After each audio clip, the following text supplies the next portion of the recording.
வணக்கம் நண்பர்களே. ஒரு காரியத்தில் ஒரு சில நிமிடங்களுக்கு மேல் கவனம் செலுத்த முடியாமல் இருக்கிறது. பல சிந்தனைகள் வந்து கவனம் செலுத்த முடியாமல் அந்த சிந்தனையை சிதறடித்து விடுகிறது. சில சமயம் ஒரே நேரத்தில் பல காரியங்களை செய்து அந்த காரியங்களை முழுமையாக முடிக்க முடியாமல் நாம் அவதிப்படுவதும் உண்டு. காரியத்தில் கவனத்தை கூர்மையாக வைத்துக்கொள்ள, வாழ்க்கையில் வெற்றி பெற சில எளிய வழிமுறைகளை இந்த வீடியோ பதிவில் உங்களோடு நான் பகிர்ந்து கொள்ள ஆசைப்படுகிறேன்.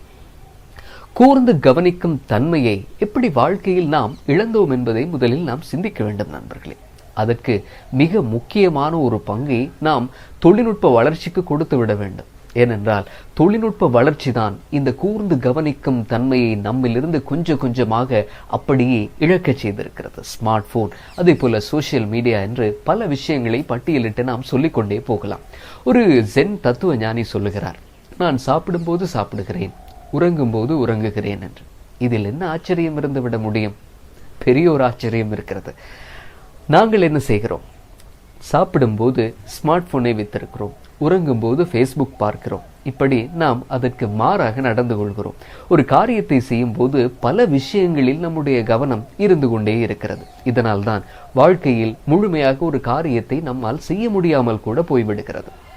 இதற்கு இயேசு பாலகனாக இருந்தபோது அவருடைய வாழ்க்கையில் நடந்த ஒரு சம்பவத்தையும் நல்ல உதாரணமாக உங்களோடு நான் பகிர்ந்து கொள்ள முடியும் நண்பர்களே. அன்னை மேரி ஒரு முறை இயேசு பாலகனை ஒரு தேவாலயத்துக்கு அழைத்து வந்தார். அப்போது அங்கே இருந்த பாதிரியார்கள் எல்லாம் ஒன்று கூடி இயேசுவை தரிசித்தார்கள். அதே போல அவர்கள் அறிந்த பிரார்த்தனைகளை எல்லாம் இயேசுவுக்கு சொன்னார்கள். ஆனால் எந்த ஒரு அவதானமும் இயேசு பாதிரியார்கள் பக்கம் திருப்பவில்லை. அவரிடம் எந்த மாற்றத்தையும் அவர்கள் காணவில்லை. அப்போது அந்த தேவாலயத்துக்கு ஒரு ஏழை சிறுவன், தெருக்களில் வித்தைகளை காண்பித்து பிழைப்பு நடத்தும் ஒரு சிறுவன் கந்தல் ஆடையோடு அந்த இடத்துக்கு வருகிறான். அப்போது அந்த பாதிரியார்கள் அந்த சிறுவனை விரட்ட முற்படுகிறார்கள். ஆனால் அந்த சிறுவனோ அவற்றையெல்லாம் பொருட்படுத்தவில்லை. அவனுடைய கையிலே 3 பந்துகள் இருந்தன. அந்த 3 பந்துகளையும் காற்றில் எரிந்து மாறி மாறி அந்த பந்துகளை பிடித்து தான் செய்யக்கூடிய வித்தையில் முழு கவனத்தையும் செலுத்தினான். அப்போது இயேசு பாலகனுடைய முகத்திலும் புன்னகை பூத்தது. அன்னை மேரியும் சந்தோஷப்பட்டார். இயேசு பாலகனை ஒரு சில நேரம் தூக்கி அணைத்துக் கொள்வதற்கு அந்த சிறுவனுக்கு அனுமதி கொடுத்தாராம் அன்னை மேரி.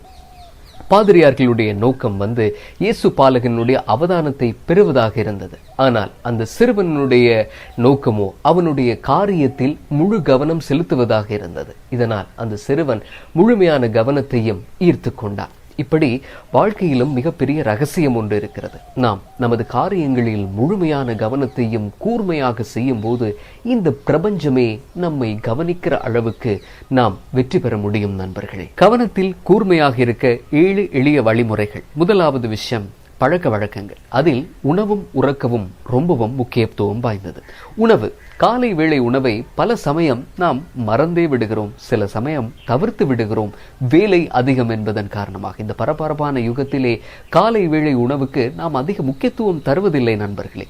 அது எவ்வளவு பாதிப்புகளை நமக்கு ஏற்படுத்துகிறது என்பது பற்றியும் நாம் சிந்திப்பதில்லை. இரண்டாவது உறக்கம்.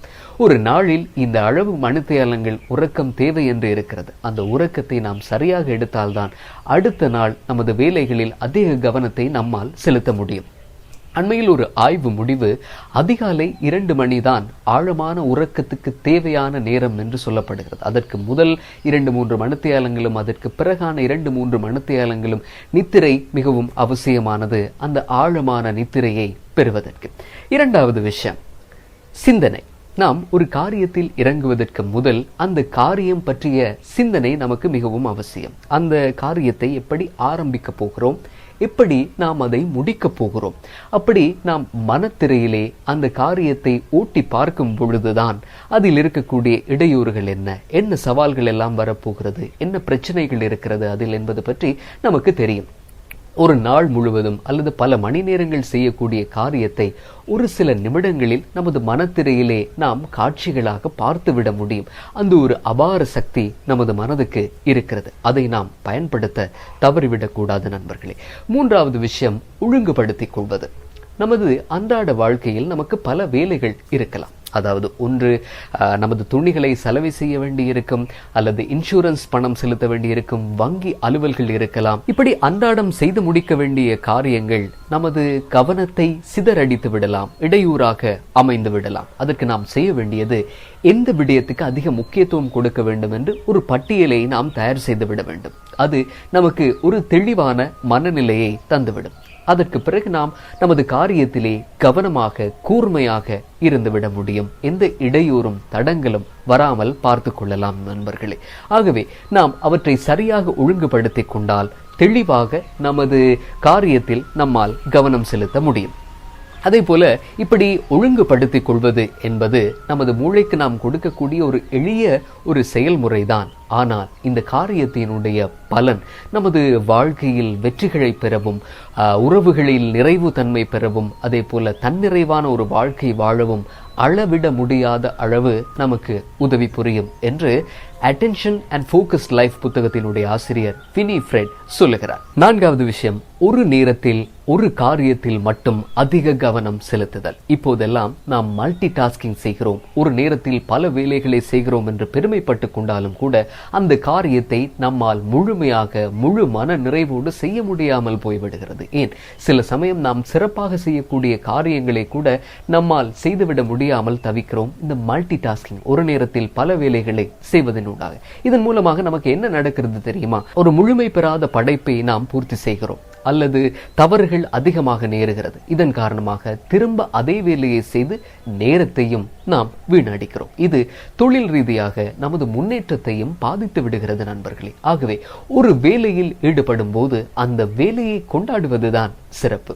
நாம் ஒரு நேரத்தில் ஒரு அடியை அதிக கவனத்தோடு எடுத்து வைப்பது ஒவ்வொரு அடியையும் முழுமையாக எடுத்து வைப்பதற்கு நமக்கு உதவும். 5வது விஷயம், கவனச்சிதறல்களை அகற்றுங்கள். ஒரு அறிக்கையை நீங்கள் தயார் செய்து கொண்டிருக்கிறீர்கள், ஆனால் அதே சமயம் உங்களுடைய ஃபேஸ்புக் திறந்திருக்கும், ட்விட்டர் பக்கம் திறந்திருக்கும், இமெயில்களை பார்த்து கொண்டிருப்பீர்கள், கையில் ஸ்மார்ட் போனும் இருக்கும். இது எல்லாமே நீங்கள் அறிக்கை தயார் செய்வதற்கு இடையூறாக அமைந்துவிடும். உங்களுடைய கவனம் சிதறடிக்கப்பட்டு விடலாம். கலிபோர்னியா பல்கலைக்கழகம் அண்மையில் ஒரு ஆய்வை நடத்தியது. அலுவலக ஊழியர்கள் இந்த ஆய்வுக்கு உட்படுத்தப்பட்டார்கள்.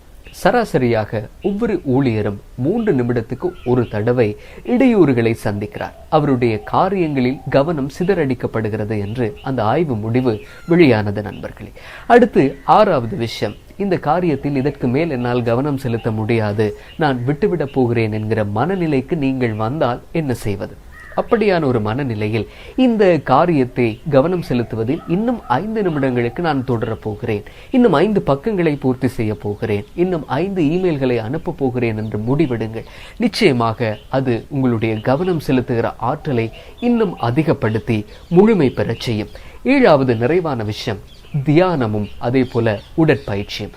தியானம் செய்து பழகுபவர்கள் அதை செய்யலாம், அல்லது நீங்கள் யோகா செய்யக்கூடிய ஒருவராக இருந்தால் யோகா செய்யலாம், அல்லது உடற்பயிற்சி, நீங்கள் இயற்கையை ரசித்தபடியே நடைப்பயிற்சி செய்யலாம். இது எல்லாமே உங்களுடைய மன அமைதியை அதிகப்படுத்தி உங்களுக்குள் ஒரு புத்துணர்வை ஏற்படுத்தும். இது கவனம் செலுத்துவதில் ஆற்றலை அதிகப்படுத்தும் நண்பர்களே. உங்களுக்கு தெரிந்த எளிய வழிமுறை 8வது வழிமுறையாக நீங்கள் காமெண்ட்ஸிலே பதிவு செய்ய முடியும். அதே போல நீங்கள் கவனம் சிதறாமல் பார்த்து கொண்டு காரியத்தில் கண்ணாயிருந்து வாழ்க்கையில் வெற்றி பெற வாழ்த்துக்களை தெரிவித்துக் கொள்கிறேன். இன்னும் இந்த யூடியூப் சேனலை நீங்கள் சப்ஸ்கிரைப் செய்ய மறந்திருந்தால் உடனே சப்ஸ்கிரைப் செய்யுங்கள். இந்த வீடியோவினுடைய நிறைவிலே பலவீனத்தை பலமாக்க எளிய வழிமுறைகளோடு ஒரு நல்ல சிந்தனை கதையையும் உங்களுக்காக விட்டு வைக்கிறேன். பார்த்து பயன்பெறுங்கள். மீண்டும் அடுத்த பதிவில் சந்திப்போம். நன்றி, வணக்கம்.